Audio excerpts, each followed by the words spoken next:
Bismillahirrahmanirrahim. Assalamualaikum warahmatullahi wabarakatuh.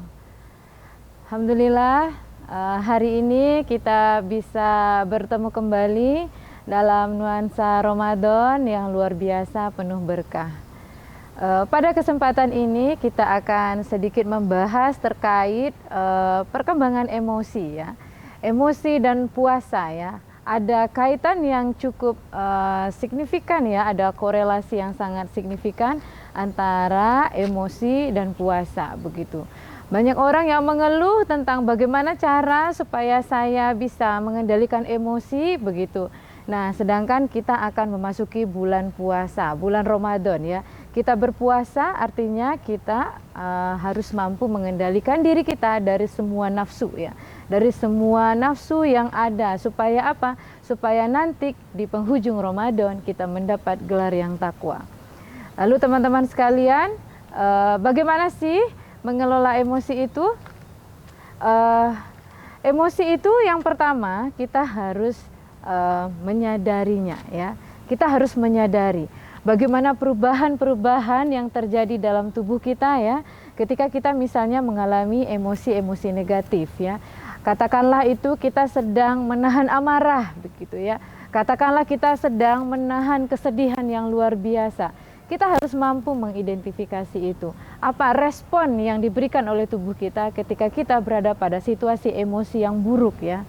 Nah, setelah kita menyadari, kita harus mampu memberikan nama. Oh, misalnya ketika kita menghadapi sebuah permasalahan, lalu tiba-tiba tangan kita menjadi kram, tiba-tiba kepala kita menjadi cenat-cenut, tiba-tiba jantung kita menjadi berdebar-debar tidak menentu. Maka kita harus mampu memberikan nama. Saya sedang mengalami kemarahan. Saya sedang mengalami kesedihan yang luar biasa. Saya sedang mengalami kekecewaan yang tanpa batas. Nah, setelah kita memberikan nama dari emosi yang kita alami, tugas kita berikutnya adalah bagaimana kita mampu mengendalikan emosi itu. Baik teman-teman sekalian, ada beberapa langkah yang bisa kita lakukan dalam mengendalikan emosi kita, terutama di bulan Ramadan, supaya puasa kita menjadi puasa yang lebih berkah ya. Yang pertama, kendalikan pikiran kita. Setiap kali kita mendapatkan situasi-situasi yang buruk, maka paksalah pikiran Anda untuk dia mampu berpikir yang positif. Ingat ya, berpikir yang positif ya.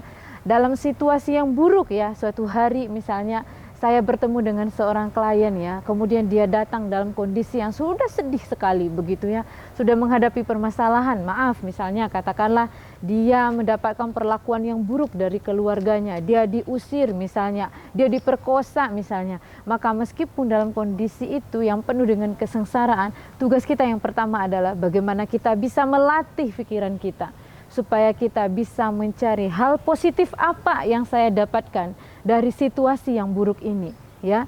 Dari situasi yang buruk ini Allah itu ingin mengajarkan saya tentang apa? Oh, saya misalnya hidup di bawah garis kemiskinan. Mungkin Tuhan ingin mengajarkan saya supaya saya tetap menjadi pribadi yang bersyukur. Oh, misalnya kita hadir dalam keluarga yang broken, yang penuh dengan kerusakan, yang berantem tiap hari. Maka hal positif apa yang kita harus tanamkan dalam pikiran kita?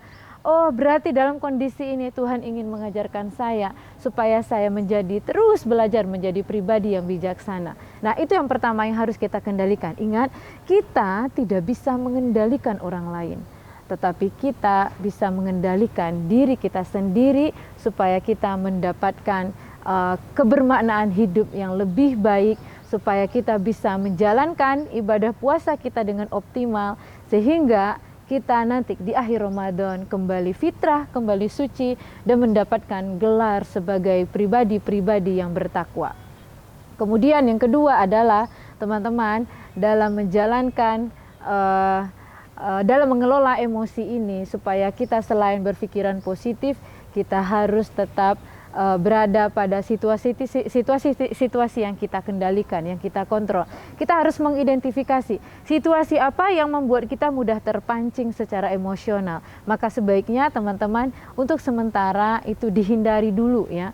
Kemudian nanti ketika sudah bisa berpikiran positif, barulah situasi-situasi yang penuh dengan tekanan-tekanan emosional itu pelan-pelan diurai satu demi satu.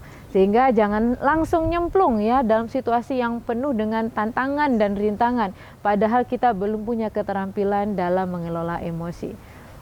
Baik, mungkin itu tentang 2 tips yang bisa kita jalankan dalam mengelola emosi kita dalam rangka menjalankan ibadah puasa kita. Semoga nanti puasa yang kita jalankan menjadi puasa terbaik dalam sepanjang rentang kehidupan kita. Itu saja dari saya. Wabillahi taufiq wal hidayah. Wassalamualaikum warahmatullahi wabarakatuh.